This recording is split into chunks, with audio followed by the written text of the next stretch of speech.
नमस्कार मंडळी, मी छाया आपल्या सर्वांचं आपल्या आणखीन एका नवीन व्हिडिओमध्ये अगदी मनापासून स्वागत करते। तर आणखीन एका नवीन दिवसाची मस्त अशी सकाळ सकाळ सुरुवात झालेली आहे। व्हिडिओला पण मी सकाळी सुरुवात केली। तर काल संध्याकाळी एवढं वारं वावदान आलं होतं ना, झाडांची फार वाट लागलेली आहे। झाड कसं झालंय तुम्हाला मी दाखवते आता। हे पहा, आपलं चांदणीचं झाड कसं वाकलंय, पार इकडं आलंय।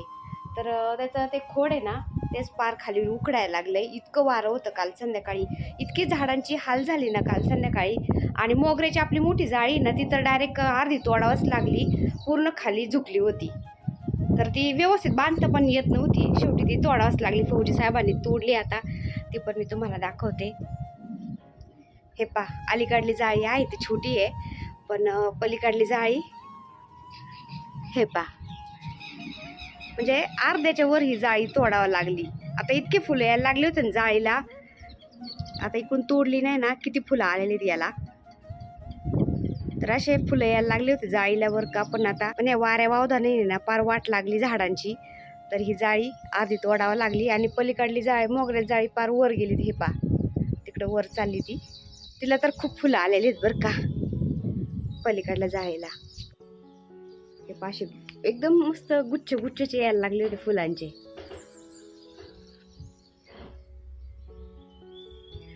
आणि चिकूचं झाड किती मोठं झालं होतं, याला किती चिकू येत होते, पण ते झाड सुद्धा खाली एकदम झुकलं होतं ना, तर त्याला पण फौजी साहेबांनी पार कापलंय। हे पहा, म्हणजे ते व्यवस्थित बांधता सुद्धा येत नव्हतं, त्याचे फांद्या पूर्ण अशा वाकल्यासारख्या झाल्या होत्या।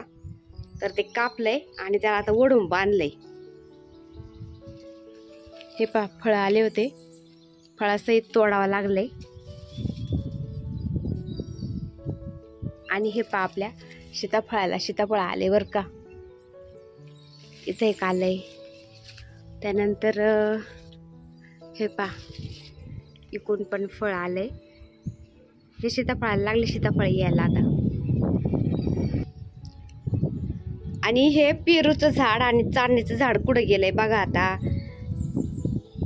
हे पहा, एवढं वारं होतं ना, एवढे झाडं हलत होते ना, इथं बुडाला डायरेक्ट म्हणजे हे पहा असा खड्डा पडलाय, एवढे झाडं हलत होते ना। आणि हे चांदणीचं झाड आता असं ओढून बांधावं लागन, गुळकं गेलंय ते। आणि पेरूचं झाड पण इकडं पार झुकलंय आता। पेरूला किती मोठाले पेरू आले होते। हे पहा, काल वाऱ्याने बरेच पेरू पडले, थोडे राहिलेत फक्त।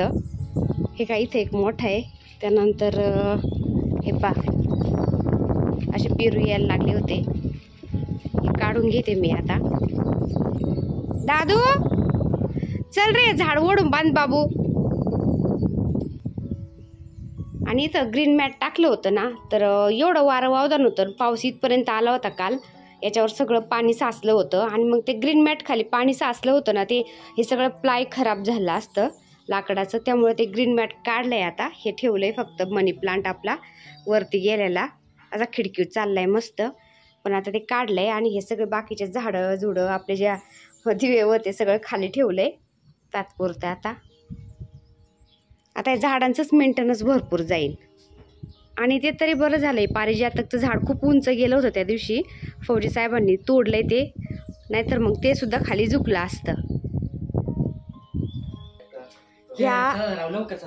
ह्या वेलाच्या फांद्या सुद्धा खाली काल वाऱ्याने गळून पडल्यात, म्हणजे तुटून पडल्यात डायरेक्ट। हे पहा, एवढं नुकसान झालं झाडांचं। हा ना, हे पहा किती छान वेल झालाय, पण आता ह्या बऱ्याचशा इथल्या ह्या भिंतीच्या फांद्या इथं तुटून पडल्यात वाऱ्याने। एवढं डेंजर वारं होतं ना। अरे काय काहीच ठोकलेत मम्मी।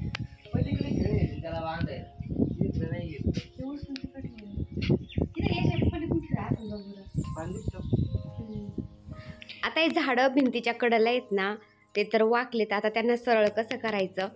तर एक दोरी घेते मी चांगली जाड, आणि दोरीच्या एका बाजूनी झाड बांधायचं, आणि दोरीच्या दुसऱ्या बाजूला एखादी वीट किंवा असं जाडसर दगड बांधायचा आणि भिंतीच्या पलीकडे सोडून द्यायचा। म्हणजे काय होतं, ते दगडाच्या किंवा विटाच्या वजनी ते झाड एकदम स्ट्रेट राहतं, पलीकडं ओढून राहतं भिंतीला, आणि सरळ राहतं, ते इकडं झुकलं जात नाही। तर असं करत असतो आम्ही। पण आता उन्हाळ्यामध्ये त्या दोऱ्या काय होतं, उन्हाने त्या खराब झाल्या जातात, कुजल्या जातात, त्या तुटल्या होत्या, आणि पावसाळ्यात झाडं बांधायचेच होते बरं का, पण एवढं वाटलंच नव्हतं की डेंजर वारं वावदान येईन. तर शेवटी जे व्हायचं तेच झालं. झाडं थोडे खराब झाले, वाकले गेले आणि मोगऱ्याची जाळी तर ती तोडूनच काढावी लागली. खूप झुकल्या गेली होती ती. आता तुम्ही बघू शकता दोरीने मी एक बाजूने झाड बांधलंय आणि दोरीच्या दुसऱ्या बाजूला मी वीट बांधली, मोठी जाड चांगली, आणि ती वीट पलीकडून सोडून दिली. आणि वीट पलीकडून सोडून दिल्यानंतर जमिनीला टेकली नाही पाहिजे, ती अशी लटकती राहिली पाहिजे. म्हणजे त्या विटाच्या वजनी झाड असं एकदम ओढून राहतं पलीकडं, भिंतीला एकदम स्ट्रेट राहतं, ते इकडं अलीकडं झुकल्या जात नाही. तर भिंतीच्या कडेला अशी झाडं असले ना असं करू शकतो आपण, नाही तर मग भिंतीच्या पलीकडून एखादा ड्रेलने खिळा मारून दोरीने त्या खिळ्याला ओढून जरी बांधलं झाड तरी पण चालतं. तोड ना. तर बरेचसे झाडं आम्ही तसे ओढून पण बांधलेले आहेत. एक तोडू का दोन तोडू? खाली दोन आहेत, चाकूने हा एक तोडते है ना, आणि हे दोन राहू दे.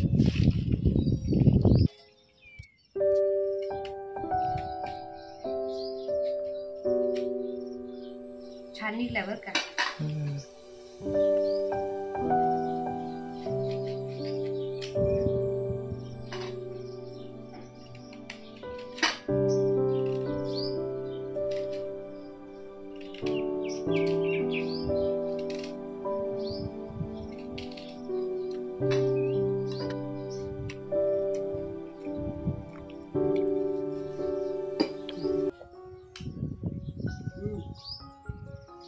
खूप गोडे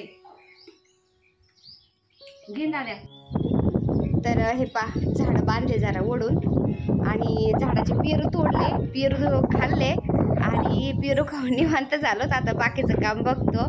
टेरेसवरती पण झाडांचं थोडंसं नुकसान झालंय मला वाटतं. रात्री वाजत होतं बडाबड बादल्या वगैरे. तर पाहतोय आता वर जाऊन काय झालंय. दादू एवढं वरती ठेव रे, चल वर जाऊ आपण. चल चल चल, झाडू मारावं लागेल इथं थोडं. त्याच्या खालचं ग्रीन मॅट आपण नंतर टाकू आहे ना. आता पाऊस चालूच झालाय, ते सगळं सडून जाईल.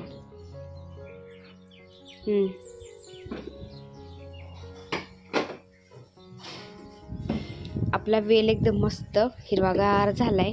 काल पावसाने सगळा धुवून निघलाय. हे असं खिडकीवर चाललाय.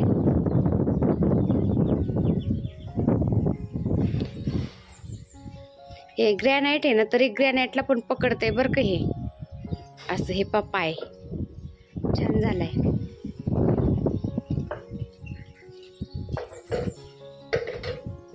आता एक ग्रीन मॅट मी बाहेर पोर्चमध्ये काउंटरवर टाकलं होतं, त्याच्यावर झाडं ठेवले होते ना. तर 2-3 दिवस झालं सारखं वारं वावदान येत आहे आणि ते सारखं ओलं होतं आहे. आणि ते सारखं ओलं ठेवलं की त्याच्या खालचं जे लाकडाचं काउंटर आहे ना, सनमायकन त्याने खराब होईल. त्याच्यामुळे मी आता हे काढूनच ठेवले. थोड्या दिवस टाकतच नाही याला, मी आता ठेवून देते.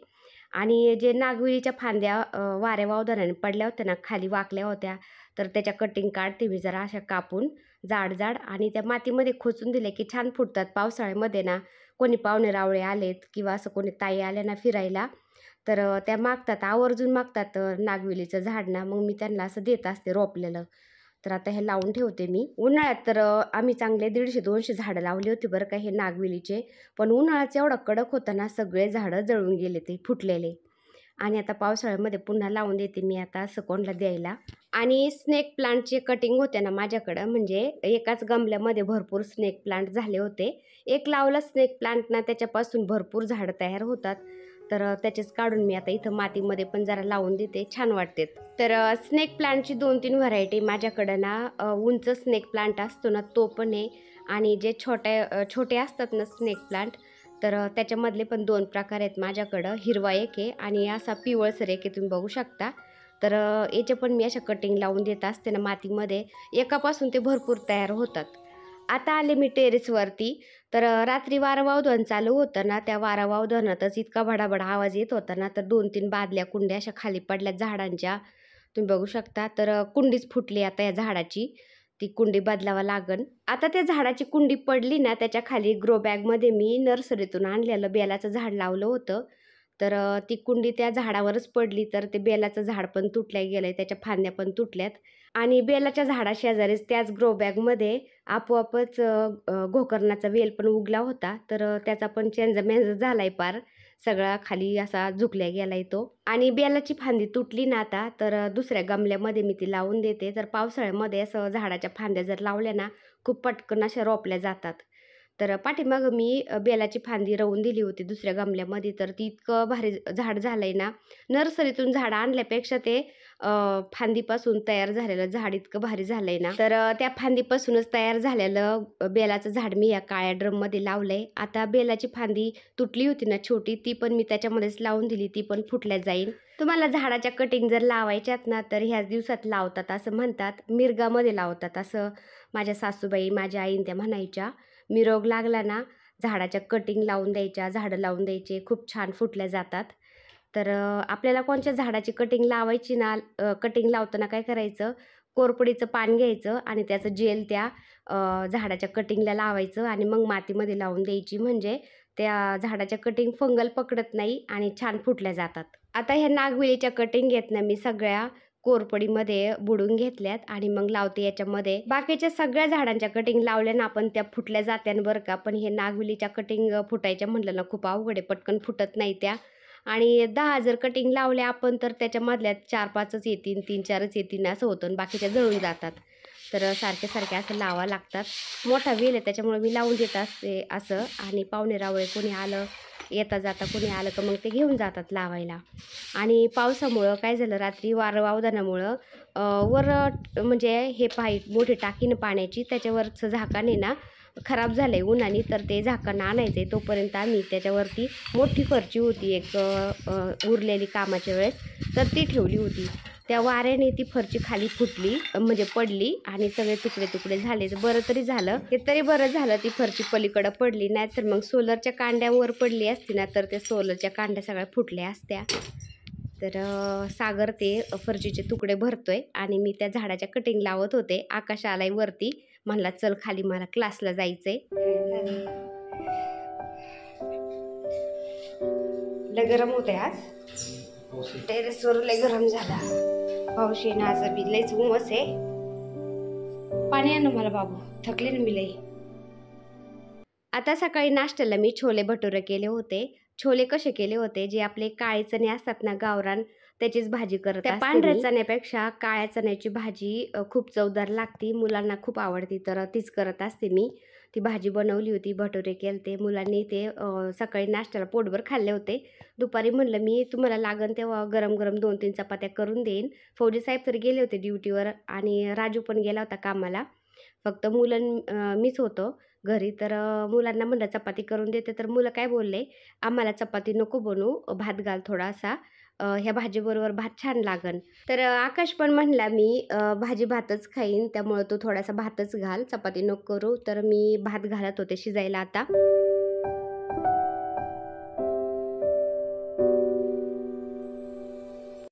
तर शेतातली मस्त ऑर्गॅनिक हळद मी दळायला दिली होती, हळकुंड फोडून. तर ती दळून आली, भरून ठेवते आता. एकदम ऑर्गॅनिक हळद आहे, हे पा, एकदम बारीक दळून आली. अर्धी दुसऱ्या डब्यात भरून ठेवली आणि आता अर्धी ह्या डब्यात भरते वापरायला. तर बाजारामधली पॅकेटची हळद खाण्यापेक्षा असं हळकुंड विकायला येतात ना ह्या सीझनमध्ये, तर आपण हळकुंड आणून फोडून दळायला दिले ना, खूप छान हळद झाल्या जाती आणि वर्षभर आपल्याला पुरती. मग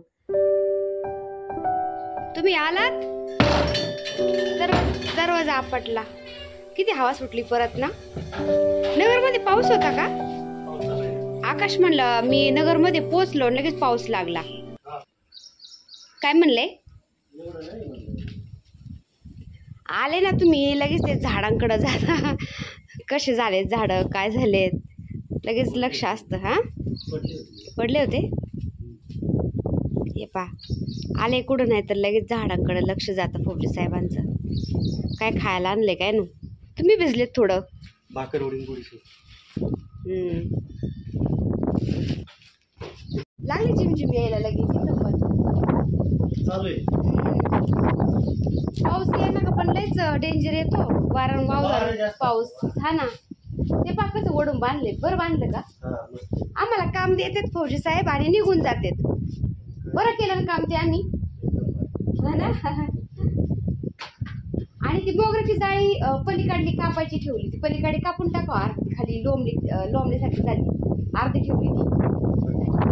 मोठ्याला फांद्या आहेत ना लई लोंबलेल्या ते कापा थोडस. तर असं झाडांचं नुकसान झालंय. फौजी साहेब आले की लगेच झाडाकडं पाहतात. झाडांच्यात लय जीव. हा गोडीशेव खाते. खा खा आलेच मी. तर चला आजचा व्हिडिओ मी तर सेंड करते छोटासा. व्हिडिओ आवडला असेल तर एक लाईक करा. चॅनलवर नवीन असाल तर प्लीज आपल्या चॅनलला सबस्क्राईब पण करा. चला तर भेटूया पुन्हा अशाच एका छानशा व्हिडिओ बरोबर. तोपर्यंत बाय बाय. व्हिडिओ बघितल्याबद्दल खूप खूप धन्यवाद सर्वांचे. सर्वांना श्री स्वामी समर्थ.